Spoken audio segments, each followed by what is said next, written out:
In my first year of college, I fell in love with one of my classmates from Russian class, a math major who had briefly studied Russian as a child behind the Iron Curtain. His Russian name was... Audible? Alright, I'm stressing over now. Alright. His Russian name was Vadia, which was close to his Hungarian name. He was a senior and was going to spend the summer in Budapest before heading to Berkeley for graduate school. I was only a freshman, so clearly after June, we were never going to see each other again, except that then he somehow got me a summer job with a philanthropic organization that sent American college students to teach English in Hungarian villages. Oddly, when at my book launch, which was at City Lights bookstore in San Francisco, there was this unexpected person in the audience, which was not the guy I was in love with, but the friend, the one who ran the philanthropic program that sent American students to Hungarian villages.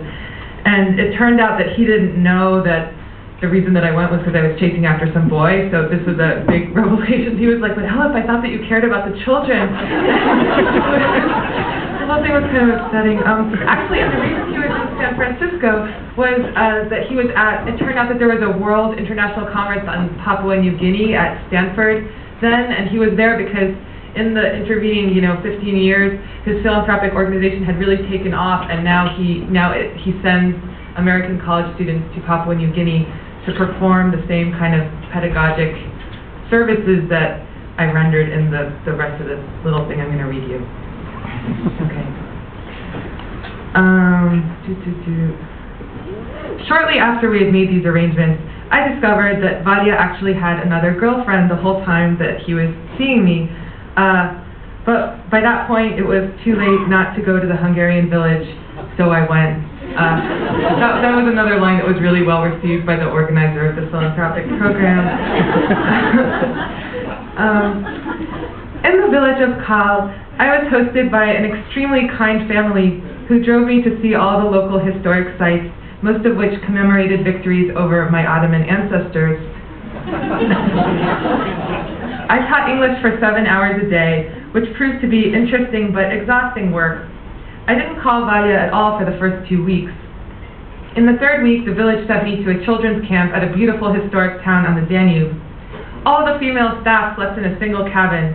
Me, a young English teacher, and 5 gym teachers. Unknown parties had strongly impressed upon the camp organizers that I, as an American, ate nothing but corn and watermelon. Every day they brought me cans and cans of corn and nearly a whole watermelon, which I ate alone in the cabin. I was surviving this all okay until Saturday evening, when the gym teachers organized a special entertainment, a boys' leg contest. The American girl will judge the leg contest, they announced. I was still hoping that I had misunderstood them, even as German techno music was turned on, and all the boys in the camp, ages 8 to 14, were paraded out behind a screen that hid their bodies from the waist up. Identifying numbers had been pinned to their shorts. I was given a clipboard with a form on which to rate their legs on a scale from 1 to 10. Gripped by panic, I stared at the clipboard. Nothing in either my life experience or my studies had prepared me to judge an adolescent boys' leg contest. Finally, the English teacher, who appeared to understand my predicament, whispered to me some scores of her own devising, and I wrote them on the form as if I had thought of them myself. The next day, Sunday, I was alone in the cabin, reading, when someone came crashing through the door. I'm sorry, this part is still really funny. It was the winner of the boys' leg contest. A 14-year-old daredevil named Gabor, his prize-winning left leg covered in blood. "Can you help me?" he asked, handing me a first aid kit. Closer inspection revealed a long, jagged gash on his knee. I had opened the first aid kit and successfully identified a bottle of iodine when we were joined by 2 of the gym teachers. "Lukacs, Gabor, you leave the American girl alone," they shouted, and, steering the boy away, disinfected and bandaged his knee in a visibly efficient fashion. The English teacher appeared at my side. "He wants something from you," he said darkly. During the lunch hour, as soon as they had brought me my watermelon, I slipped away to the commuter rail station, bought a phone card, and called Valya's parents' house in Budapest. Valya asked where I was. 2 hours later, he and his mother drove up in his mother's Opel with a canoe tied to the roof. His mother thought it would be fun for us to go canoeing on the Danube. She drove back in the car, and we actually paddled that canoe all the way back to Budapest, which took more than 5 hours. In Budapest, having missed the docking place, we ended up moored in some kind of a swamp. Valya dragged the canoe aground, helped me out, and then went to find a payphone. I was supposed to stay with the canoe. "I should be back in 15 or 20 minutes, he said.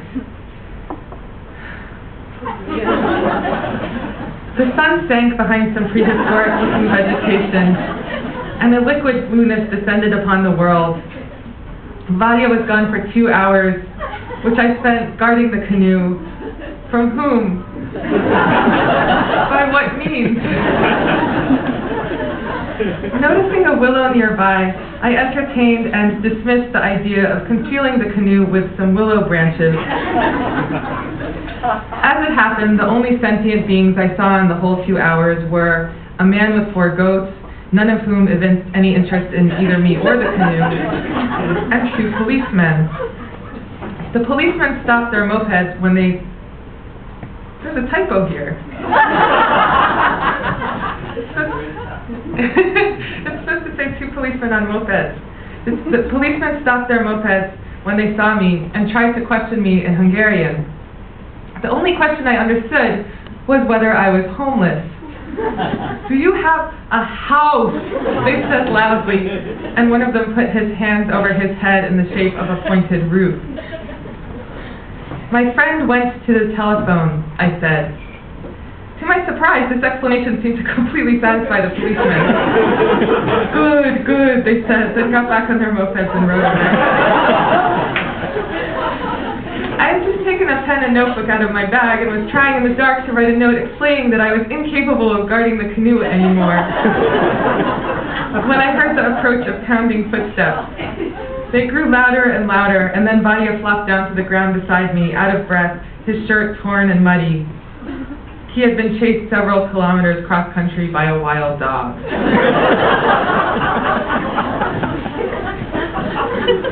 The next afternoon, Valya drove me back to the camp, stopping at the Thai embassy to pick up his visa. He was leaving the next day for a MAC conference. After we said goodbye, I spent some hours wandering around the historic town, its Serbian graveyards and churches. Eventually, I had to return to the campground. I was greeted at the gate by the English teacher, closely followed by the bandaged boy leg champion. "You have been loafing," said the English teacher accusingly. "Your hair looks cool," Gabor said. "No, it doesn't," snapped the English teacher. "Thank you."